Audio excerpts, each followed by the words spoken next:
A gente tem essa expectativa de que a votação transcorra com maior rapidez. No primeiro turno, houve filas, houve uma demora em algumas sessões para votar, em determinados horários, principalmente. Isso devido à votação em 5 cargos, deputado federal, estadual, senador, governador e presidente, e também ao advento da biometria. Como foi a primeira vez, os mesários ainda estavam se familiarizando, os eleitores também. Então, tudo isso acabou contribuindo para uma demora na votação. Mas agora, no segundo turno, a expectativa é que realmente transcorra a votação com maior agilidade, porque são apenas 2 cargos, governador e presidente, e já não é mais a primeira vez que vai ser utilizada a identificação biométrica. Primeiro a gente tem a votação para governador e depois, na sequência, para presidente da República. Exatamente. Governador com 2 dígitos, presidente com 2 dígitos também. Quem não votou no primeiro turno, pode votar agora? Pode sim. O eleitor que está com título regular, ele, independente de não ter votado no primeiro turno, ele pode votar normalmente no segundo turno. Depois ele procura, dentro dos prazos, a Justiça Eleitoral, através dos cartórios eleitorais ou do site do TSE, para fazer a justificativa ou o pagamento de multa para regularizar a situação eleitoral. Durante a cobertura do primeiro turno, Guilherme, nós tivemos alguns relatos de situações de eleitores que chegaram na sua antiga sessão para votar, a sessão tradicional, e aí foram surpreendidos aí que não estavam naquela sessão, foram para uma outra sessão. Houve mudança, houve redivisão entre essas sessões eleitorais?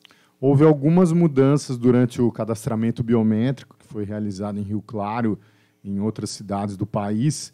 Aqui houve o cadastramento biométrico até 19 de dezembro de 2019, e nesse período houve algum remanejamento de eleitores dentro do mesmo local de votação, mas com mudança de sessão eleitoral, em virtude de uma redistribuição que o TSE fez decorrente de sessões que estavam mais cheias para sessões mais vazias. Então, se houve alguma mudança, foi dentro do mesmo local, mas é importante que os eleitores se atentem para a sessão em que estão atualmente inscritos, verifiquem no atual título de eleitor. Tem muitos eleitores também que ainda guardam o título antigo e acabam se dirigindo à sessão que está lá anotada. Então, é importante que vejam o título atual. Na dúvida, uma dica seria olhar o e-título, instalar o aplicativo e-título, que já tem as informações mais atualizadas, ou também no site da Justiça Eleitoral, do TSE, do TRE, ele pode pesquisar, conferir o local e a sessão para ir direto para a sessão correta. Eleitor que fez o cadastramento biométrico, é uma boa dica ele instalar no celular e ele pode utilizar o e-título, o título digital, para votar, inclusive porque vai ter a foto dele, vale como um documento hábil a permitir a votação. Então, tem mais essa utilidade.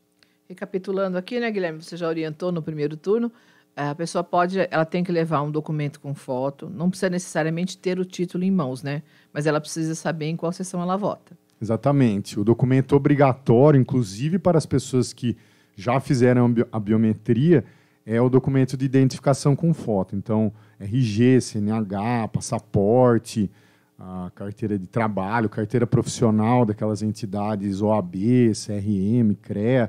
Todos esses documentos são válidos, e também os documentos digitais, como o e-título e a CNH digital.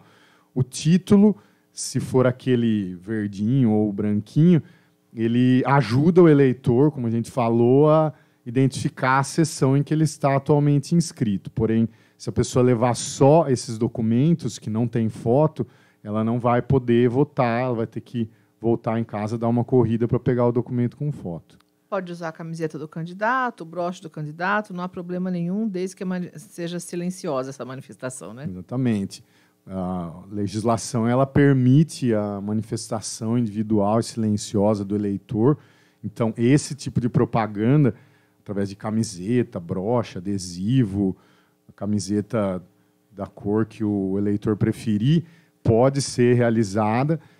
O eleitor não tem proibição nesse sentido, desde que não haja uma manifestação verbal, um pedido de voto ou uma aglomeração de várias pessoas, o que pode configurar, aí sim, uma propaganda, uma boca de urna. Não pode falar, né, Guilherme? Exatamente, mas essa manifestação da própria pessoa ali, não há silenciosamente, problema. Não há problema. Fazendo gestos, pode? Tem gente perguntando aqui. Os símbolos dos candidatos, no caso. Isso, se a pessoa tiver, de repente, fazendo... Pode ser visto como manifestação? Ela não pode fazer um gesto de forma que isso seja dirigido a alguma pessoa como se estivesse pedindo um voto, né? Tentando convencer um outro eleitor. Exatamente, exatamente. Quem não votou no primeiro turno, está com o título, né, que precisa regularizar o título, todas essas situações só depois do segundo turno, né? Nessa semana não há como resolver essas questões. Não, a pessoa até pode resolver, ela pode justificar, pagar multa, a guia pode ser obtida tanto nos cartórios eleitorais, como pode agora também ser emitida no site do TSE. Lá é possível, inclusive, o pagamento da multa através de cartão de crédito e Pix. Mas os eleitores que tiverem com o título cancelado, que são aqueles eleitores que deixaram de votar 3 turnos consecutivos em outras eleições, esses já não há possibilidade de regularizar agora. Os eleitores que fizeram a biometria votam normalmente com a biometria, e os eleitores que não fizeram a biometria tiveram seu título regularizado para votar, também podem votar. A única coisa é que, após as eleições, o título volta a ficar cancelado.